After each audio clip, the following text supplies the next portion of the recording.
ढोलक अरिया अरिया उपजेला भंगिया धतूर। ढोलक अरिया अरिया उपजेला भंगिया धतूर। गौरा माई सींचे चलली भंगिया फूटेले गगरी। गौरा माई सींचे चलली भंगिया फूटेले गगरी।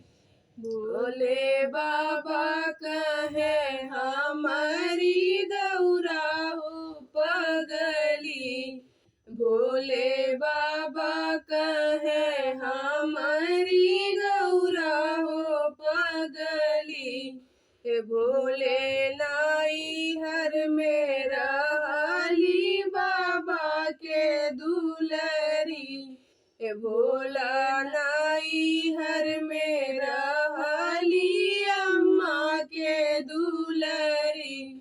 हे भोला राउर घरवायली भइली पगली। हे भोला राउर घरवायली भइली पगली। भोला के अरिया अरिया उपजेला भंगिया धतूर। गौरा मैया काटे चलली भंगिया काटे ले अंगूरी। हे गौरा मैया काटे चलली भंगिया काटे ले अंगूरी। भोले बाबा कहे हमारी गौरा हो पगली। भोला नाई हर मेरा हाली चाचा के दुलरी। भोला नाई हर मेरा हाली चाची के दुलरी। भोला राउर घरवायली भइली पगली। हे भोला राउर घरवायली भइली पगली। हे भोला के अरिया अरिया उपजेला भंगिया धतूर।